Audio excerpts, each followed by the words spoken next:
నమస్తే, welcome to I dream. నేను మహేశ్వరి. మనతో పాటు ఉన్నారు అపోలో హాస్పిటల్స్ నుంచి ప్రముఖ నెఫ్రాలజిస్ట్ డాక్టర్ వంశీప్రియ గారు. మరి వారితో మాట్లాడదాం. కిడ్నీ ట్రాన్స్ప్లాంటేషన్ ట్రీట్మెంట్ ఎప్పుడు అవసరం, ఇది ఎవరు తీసుకోవచ్చు, అలాగే తీసుకున్న తర్వాత ఎలాంటి జాగ్రత్తలు తీసుకోవాలి, ఇలాంటి విషయాల గురించి ఆవిడ అడిగి తెలుసుకుందాం. నమస్తే డాక్టర్ గారు. నమస్తే డాక్టర్ గారు, కిడ్నీ ట్రాన్స్ప్లాంటేషన్ అన్నది ఫైనల్ స్టేజ్ ట్రీట్మెంట్ అనేసి అంటూ ఉంటారు. నిజమేనా అది? అవునమ్మా, అంటే కిడ్నీ ఫంక్షన్ 15% కన్నా తగ్గినప్పుడు, ఈజీఎఫ్ఆర్ లెవెల్స్ 15% కన్నా తగ్గితే మన కిడ్నీ మనకి ఓన్గా సపోర్ట్ చేయనప్పుడు ఏదో డయాలసిస్ చేస్తాము. ఒకవేళ డయాలసిస్ వద్దు అనుకుంటే ట్రాన్స్ప్లాంటేషన్ చేస్తాం. ఇప్పుడు డయాలసిస్ చేస్తే 3 times a week ఉంటుంది కాబట్టి యంగ్ పేషెంట్స్కి లేదా కొంచెం రీజనబుల్ హెల్త్ కండిషన్ నుండి బాగుండి అన్ని యాక్టివిటీస్ చేసుకోవాలి అనుకున్న వాళ్ళకి కిడ్నీ ట్రాన్స్ప్లాంటేషన్ చేస్తాం. బికాజ్ మన కిడ్నీ ట్రాన్స్ప్లాంటేషన్ చేసుకుని అది సక్సెస్ అయ్యి మంచిగా మెడిసిన్స్ వాడుకుంటే you will have a normal life like you had before. Kidney donor అలాగే కిడ్నీ రిసీవర్ ఇద్దరు కూడా కొన్ని జాగ్రత్తలు తీసుకోవాలి ఈ ట్రాన్స్ప్లాంటేషన్ సమయంలో అనేసి అంటారు. అంటే ఎలాంటి జాగ్రత్తలు అవసరం అప్పుడు? అంటే మనం ఒక ఫుల్ బ్యాటరీ ఆఫ్ టెస్ట్ చేస్తాము. జనరల్గా పేషెంట్స్ని తీసుకొని ఫస్ట్ ఆఫ్ ఆల్ రిసిపియంట్కి హెల్త్ కండిషన్స్ సూటబుల్ కావాలి. వాళ్ళు హెల్త్ పరంగా హార్ట్ కానీ అన్నీ మొత్తం బాడీ అంతా చేసి హార్ట్, లంగ్స్, క్యాన్సర్ ఏమీ లేదు, జనరల్ హెల్త్ కండిషన్ బాగుంది, వేరే వాళ్ళకి మెడికల్ ప్రాబ్లమ్స్ ఉంటాయి కదా, డయాబెటీస్, హై బ్లడ్ ప్రెషర్, లేకపోతే ఇమ్యూన్ కండిషన్స్ అవన్నీ ఉంటాయి, అవన్నీ యాక్టివిటీ అంతా ఏమీ లేదు, స్టేబుల్గా ఉన్నప్పుడు చేసుకుంటాం. లేకపోతే అవేమి కరెక్ట్ చేసుకోకుండా మనం ఇవన్నీ తొందరపడి చేసుకుంటే కిడ్నీలు ఫెయిల్ అయ్యే అవకాశం ఉంటుంది.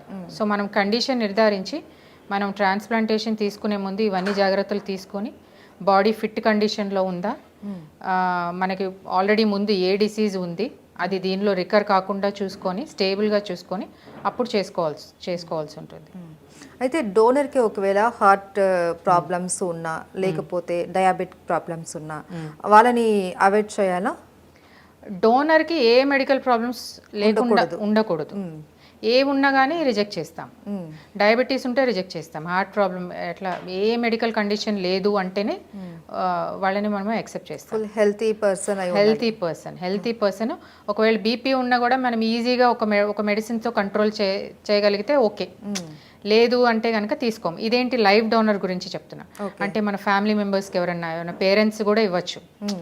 బట్ కానీ వాళ్ళు ఫుల్ హెల్త్ కండిషన్లో ఉంటే తీసుకోవచ్చు. లేకపోతే యంగర్ ఎవరైనా బ్రదర్స్, సిస్టర్స్ కానీ స్పౌస్ కానీ ఎవరైనా, ఇది నేను లైవ్ డోనర్కి చెప్తున్నాను. డిసీజ్ డోనర్కి అయితే కొన్ని కండిషన్స్ ఉన్నాయమ్మా. కిడ్నీ క్రియాటినిన్ లెవెల్స్ నార్మల్గా ఉండి వాళ్ళకి డిసీజ్ డోనర్ అంటే వేరే కారణం చేత డెత్ అయిన వాళ్ళ కిడ్నీ తీసుకున్నప్పుడు అప్పుడు కూడా కొన్ని క్రైటీరియా చూసుకునే తీసుకుంటాం. సో ఆఫ్టర్ ట్రాన్స్ప్లాంటేషన్ తర్వాత ఆ పేషెంట్ ఎలాంటి జాగ్రత్తలు తీసుకోవాలి? ట్రాన్స్ప్లాంటేషన్ తర్వాత ట్రాన్స్ప్లాంట్ సక్సెస్ అవ్వడం కోసం కొన్ని మెడిసిన్స్ వాడతాము. సో ఆ మెడిసిన్స్ తీసుకున్నప్పుడు కొన్ని జాగ్రత్తలు పాటించవలసి ఉంటుంది. ఒకటి బ్లడ్ టెస్ట్ చేసుకుని లెవెల్స్ కరెక్ట్గా ఉన్నాయా, కిడ్నీ ఫంక్షన్ ఎలా ఉంది, బ్లడ్ కౌంట్స్ ఎలా ఉన్నాయి అనేది ఒకసారి చూసుకుంటూ ఉండాలి. అంటే ఎన్ని రోజులకు ఒకసారి ఇలా టెస్ట్లు చేయాలి? అంటే ఫస్ట్ ఇయర్లో కొంచెం ఫ్రీక్వెంట్గా మానిటర్ చేస్తాం. ఫస్ట్ మంత్ అయితే ఆల్మోస్ట్ వీక్లీ చూస్తాం.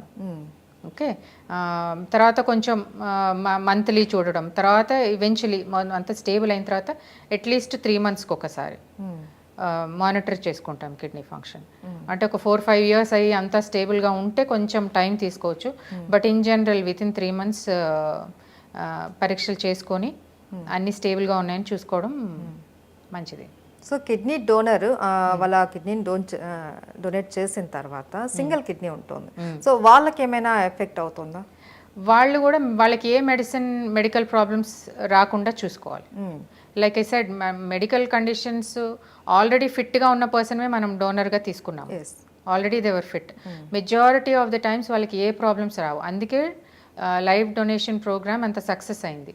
ఇప్పుడు లైవ్ డోనర్స్ వాళ్ళకే ప్రాబ్లం అయ్యి వాళ్ళకి హెల్త్ ప్రాబ్లమ్స్ అయితే ఇన్ని రోజులు లైవ్ డొనేషన్ నడవదు. ఓకే, వరల్డ్ వైడ్ నడుస్తుంది కాబట్టి we know that's it's reasonably safe for the donor. కానీ దానికి మనం ప్రికాషన్స్ తీసుకొని ఎవరిది పడితే వాళ్ళకి తీసి చేయకూడదు. వాళ్ళు ఫిట్గా ఉన్నారు, వాళ్ళని అన్ని పరీక్షలు చేసి ఫస్ట్ అది వాళ్ళది కూడా చాలా ఇంపార్టెంట్. బికాజ్ ఎప్పుడైనా వాళ్ళ ఆర్గన్ తీసినప్పుడు we need to make sure there condition is fit. And తర్వాత కూడా పోస్ట్ కూడా మీరు ఒక్క కిడ్నీతో ఉన్నందుకు మెడికల్ కండిషన్స్ ఏమీ రాకుండా చూసుకోవాలి, ఏమన్నా వస్తే దానికి ట్రీట్మెంట్ టైమ్లీ తీసుకోవాలి. Right, thank you so much madam.